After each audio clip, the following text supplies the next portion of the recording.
Broadcasting from the business capital of the world, this is the Podcast Business News Network. I have learned so much from this gentleman on the process of publishing books. So interesting. And it's not just even about books, it's stories, which translates to even TV and movies. A lot of them do come from books. Today, we're going to look at character creation. And if you've ever thought about maybe writing a book, might want to pay attention here. Obviously, we're talking essentially fiction, but he also helps people with nonfiction books as well and get that done from start to finish, by the way. Mark Pogodzinski is here from NFB Publishing. He's our professional of the year. Welcome back. How you doing? Good. How are you? I'm good. I'm good. So character creation, do we want to start at a certain age level, when it comes to characters, or is it just in general? What do you think? I guess it depends on what type of book you're going to write, even if it's just a story. We should have in mind the audience who we're writing for, if it's going to be young adults, children, or adults. And depending on where the writer's ideas come from, that's an important factor too, because you're going to tailor that character for the audience that you're trying to reach. Sure. And the classic characters for children's lit, they are for the most part children, and they grow up through like the series or through the book. And that way, if a reader gets it early, they grow with the character. And I think that's a good way when you're talking about young adult, especially a lot of the young adult writers that we work with have that in mind. It's not a single book. It's that series of books that they want to produce where they track the character throughout. And that, I mean, that's a great way to do it. It takes a lot of forethought, Mm. but a lot of planning. But one of the best advice I ever got about writing characters is that you should have an emotional attachment to the character you're creating, whether you're creating them to be hated in the book, as a villain, to be, empathized with. The characters are important, and that goes, it's obvious, but like the creation of them, it takes a lot of time, a lot of effort, and the characters have aspects of the author of them. Okay, like your dark side becomes your villain, your good side becomes your hero, and being emotionally attached to your own creation, I think, is vital to creating really long-lasting characters. Do you feel that many authors, no matter who they are, whether they have experience or not, when you create that character, there are traits of you in many of the characters? Could be a little tiny trait, but it's really you. I I think it has to be, right? I mean, it's almost impossible to create a character solely apart from you, whether it's the way they speak, a turn of phrase that you include in your book or your short story that you use or that you overheard. I think we mentioned it once before, authors have to be observers, and they're observing the world around them, they're observing the people, and they're also introspective. Like, what drives me?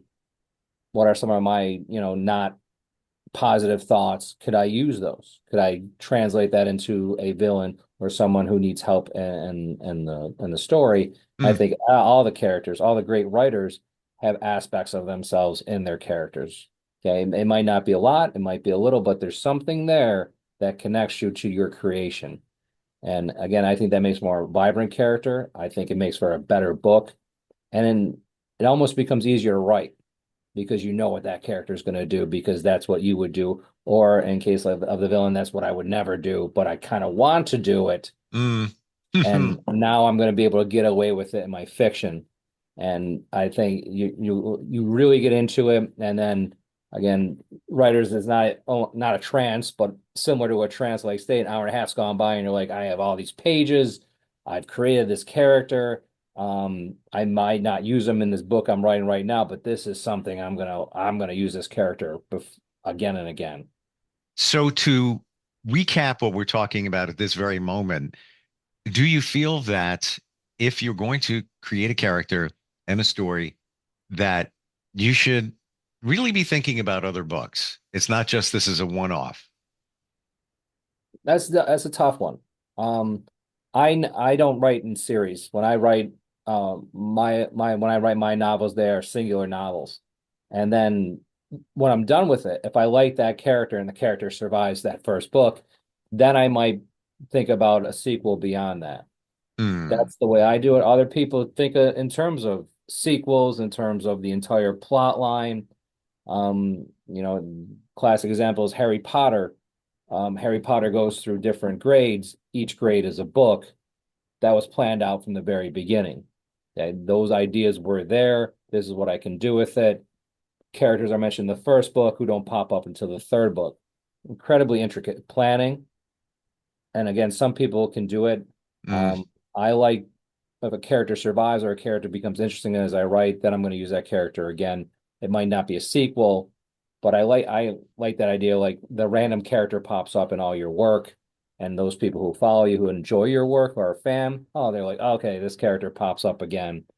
So again, it really depends on what you're going for. If you're going for the full-fledged, Lord of the Rings trilogy, I got it planned out. Excuse me, then go with it. Hmm. Again, it takes a lot of planning. Another one, George R. R. Martin with the Game of Thrones stuff.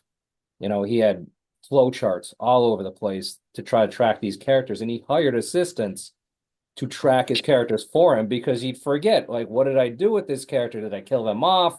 Who are they with? What's going on? And it becomes Wow. almost a job onto itself to track something like that big, that huge world that he had created. I like the idea of the reoccurring character or type of character that pops up. It's almost like what you call it, a breadcrumb, every once in a while.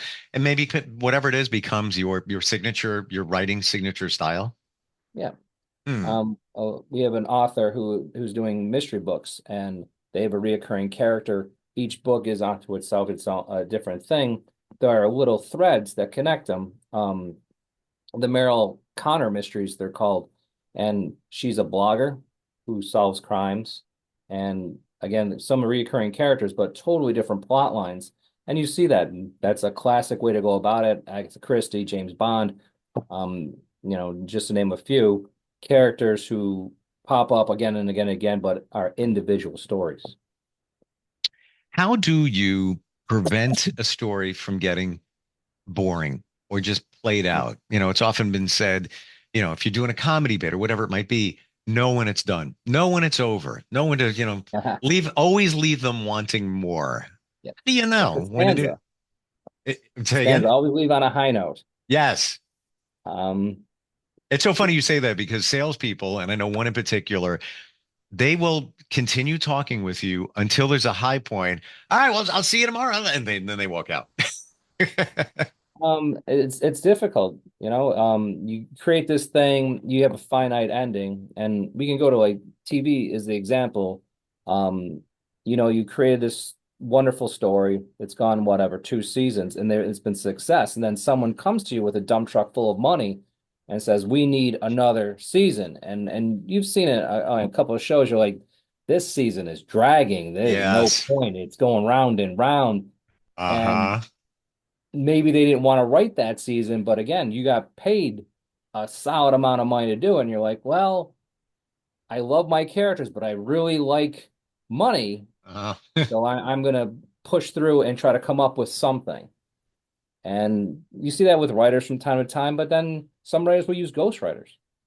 hmm. And they played out. They have no idea what to do with these characters. Well, let me hire someone. Maybe they can come on Fresh and perspective. a fresh perspective. They've seen something different in my work, and that goes to the interpretation of a work or a book. And you run into that from time to time. An author has this vision, they write this beautiful book, and they get a review that's beyond what they possibly thought could happen. And you're like, they misread this. Well, you can't say they misread it. They read it and brought whatever they were thinking to the project. Mm, So that's again something that we have to take into consideration too, that not everyone is gonna, they don't know our thoughts. They don't know why we're doing it or what yeah. we're trying to get to. And they read something else in the work. Think of a TV series that you feel started off well and then got to just what you said, we're dragging. Because as soon as you say that, I've got one in particular. There's probably a bunch, got to think about it. Which one for you? You know, you don't want to badmouth anyone else's work. Well, it's But just your opinion. You may say a show, and I'm like, really? I thought it was pretty good. And the one I'm going to mention, I say it to others, and they don't. Not everybody, but some don't agree. They're like, no, it's still good. And I'm like, I checked out. yeah, I know like Stranger Things hit on Netflix. Mm. It hit for nostalgia purposes, and I don't think people quite knew how big it was going to be. So, like in season three, you can see we got to come up with a new villain. We got to come up with what's called the MacGuffin. And I think they circled it a little bit until they figured out what they wanted to do. Another show was like You, again, I think it was on Netflix at first. The serial killer, the first season, you know, and good pacing, and then maybe not so good the second season as they're trying to figure out what are we going to do with this character? We have a deadline. They want the episodes filmed. How are we going to get this done? So, which one were you thinking about? Ozark. Oh, okay, yep. You could, and then you could almost see it. Mm. And you could almost sense the writer's frustration, like, I have no idea what I'm supposed to be doing. That's what I felt in the beginning. It was like power. But yeah, this is great. And then I can't even remember what season because I just checked out. It wasn't the characters because they were all still strong. And even I can't think of her, Ruth, I think the blonde hair, she still cracks me up no matter what. But it just got kind of boring. And I accidentally hit the one of the last seasons, and I was like, that's not like I remember when it got boring. So maybe it was just, here, then went here, and then came back up again. But I haven't checked back in. I already checked out. I got to check back in on it. But yeah, I guess you're feeling the same thing that they were kind of lost And, there. and you can almost find the episode where they're like, okay, they ran out of ideas right here. Mm, They had a deadline to keep, and they came up with something. They introduced a character who's never been there before, yep. to try to keep the plot line going. There were like when you talk about comedies, you know, what are we going to keep it going? Someone's getting married, someone's having a baby, someone dies. Those are the three things that we can do to keep everything going. And you know, it's like people use it in books too. Run out of things to write about. All right, this person's getting married. This person randomly died. They're having a baby, and that keeps it going. So those are like your three plot threads when you're really running out of ideas. And you can see it in some of these shows because now that you're refreshing me on Ozark, again, I can't think of the season or episode, but there was one point where they're just doing a lot of talking. They're in a living room, blah, blah, blah, blah, blah, blah, blah. It's almost as if, yeah, we got to fill, keep them going. Let's keep beating that horse around and around. And that's where I guess some people check out. I don't know. What are some of the other things with character creation that you have to keep in mind to keep it fresh? For me, a character has to grow or change. If a character doesn't grow or change, then it's just a cardboard cutout. Mm, You need some movement, and I think this is where you run into trouble with television. Um, Audiences like their characters to maintain. They're solid characters. This is what they're going to do. But for writers, for books, for novelists, there has to be an arc for a character. Um, Kurt Vonnegut used to do this great thing about the shape of stories and character arcs. He had like an axis and a y-axis and the x-axis, but like a character has to face a problem, so they have to drop down and then they have to come back up because that's what the audience expects. mm. And he would always use Cinderella as the greatest character arc of all time because the little girl starts off very low, she goes lower, bad things happen, then slowly, incrementally, she comes up. She goes to the ball, highest point of happiness. Everyone lives happily ever after. So a Hmm. character, I feel, has to grow, has to change, has to face challenges. And again, if you look at like the classic books, the classic writers, they make horrible things happen to their protagonists, their main characters, and they have to overcome them. They have to change. They have to adapt. Because I think a good book will mimic life in that respect. We all face down times, and how do we recover? How do we keep going? And Sure. we can take inspiration from literature. Um, uh, there's a musician, Nick Cave, who talks about art as the great transcendent possibilities of humanity. whether it's music or art or literature, we see in these forms of art something that we can become, something greater, something better. And I think that's what makes a really truly fantastic character is the ability to overcome obstacles. This could be a challenging question, but how do you create likability and empathy for a character? Now, you mentioned, characters dealing with, life's a roller coaster. Why do we care? What's being done there to make us care about a character? The great capacity of human beings is that we can care about almost everything or anything. There's a when I teach, I do this little trick. You take a pencil, and this pencil's name is Fred. Fred's got a family, he's got a wife, he's got a kid, he's got a job. So the pencil is Fred? The pencil's Fred, and he's gone through a lot. He had a tough time as a kid. He overcame it, and then I snapped the pencil in half. Like, does anyone worry about Fred dying? And students are like, "Oh my God, Fred!" They're like, it wasn't Fred. It was a pencil that I just made up a story about. So human beings can connect. That's the great compassion of being human. We can connect with anything. Hmm. So tapping into that true empathy, where the character becomes so much more than words on a page, that they become part of your life, your family. You quote the book, you think about the character when you're not reading the book. There are so many different ways and so many ways to create that empathy. Okay. And again, for me, it's the overcoming of obstacles, um, dealing with emotions that are toxic, but being able to come through on the other side. And a lot of the characters that I love do that all the time. And then there are certain characters like the villain, the tragic villain, that you're like, I understand why you're doing these things. You're angry, you're resentful, but will that villain come out of it? So creating a character, it's easy and it's difficult because human beings can empathize with almost anything. What what will make your audience truly love your character or hate them? It's one of the great things that writers can do is to create an emotional response on a piece of paper where Hmm. someone throws the book or laughs out loud or cries because they've read certain words in a certain sequence and that has touched them. And in their mind, the character of Fred, they picture their father or their uncle or someone that they truly cared about. And Fred becomes something real to them. And then when you snap the pencil, they get all upset about it. Why are some authors better at creating that connection and caring for a character? I think but it probably goes to your personal empathy.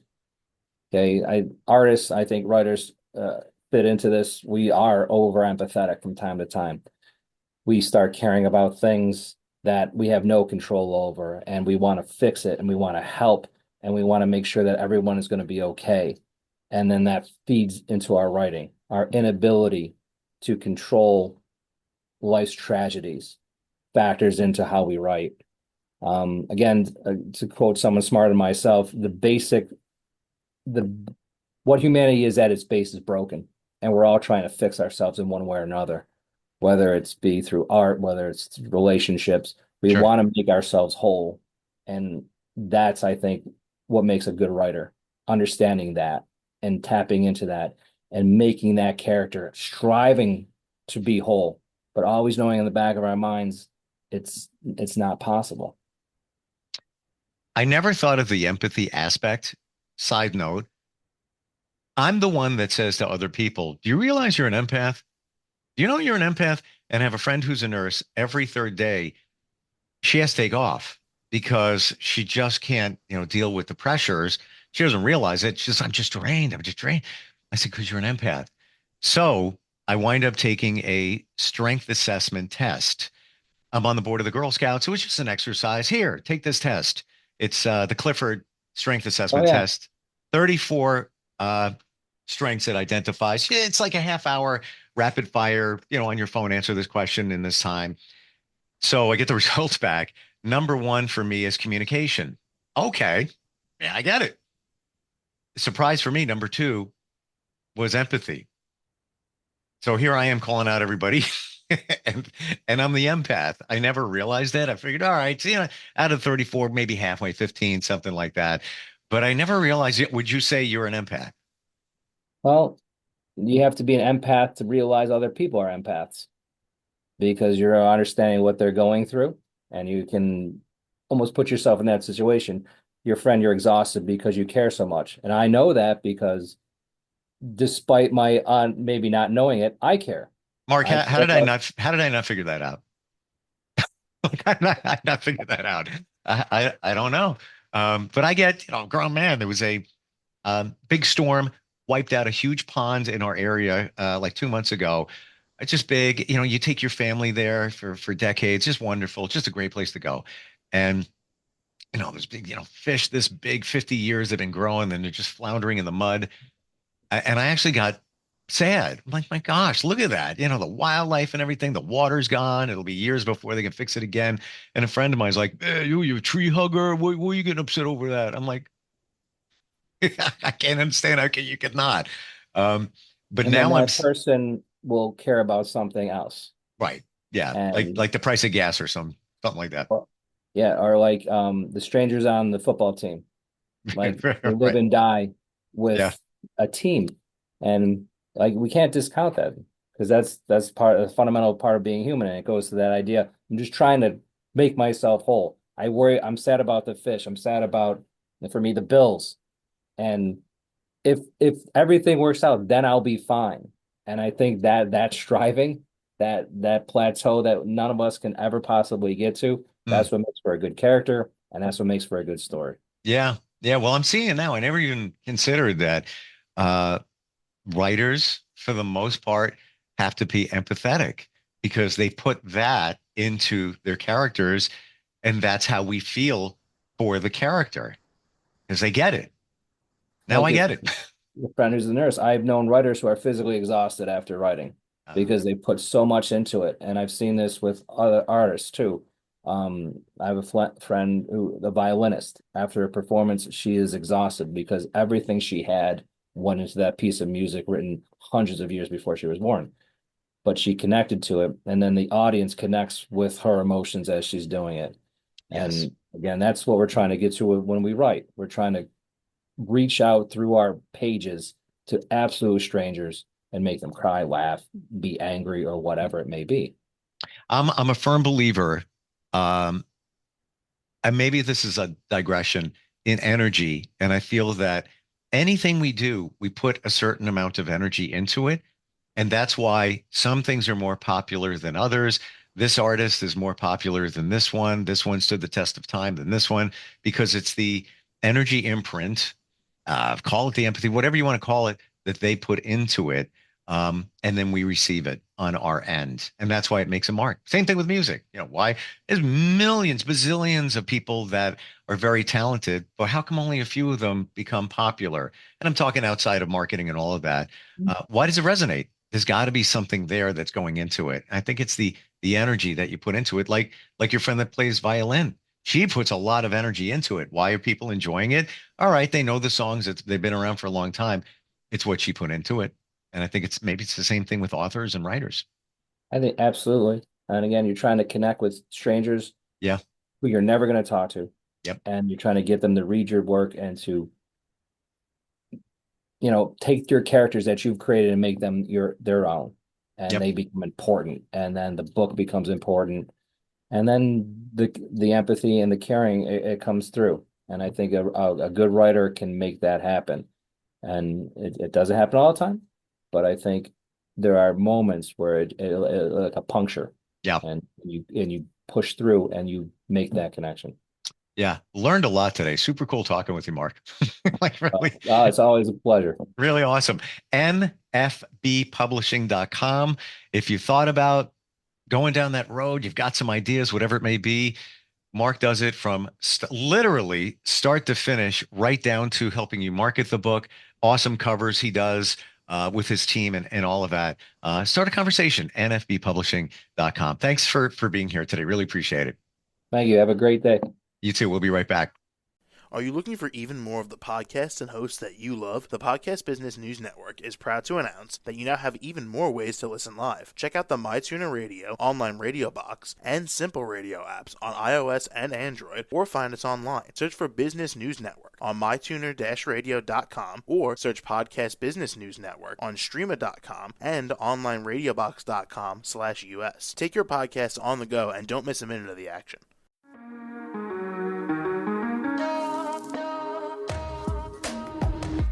Broadcasting from the business capital of the world, this is the Podcast Business News Network.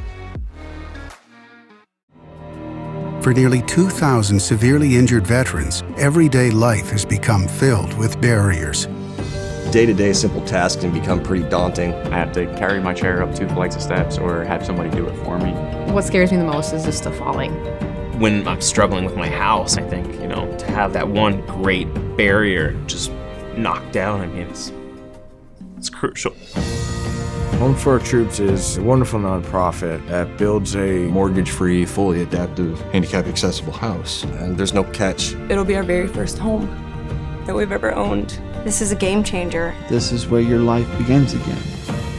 We need you to join us in completing this important mission. Please visit hfotusa.org and help build homes and rebuild lives. Because of you, everything's going to be okay.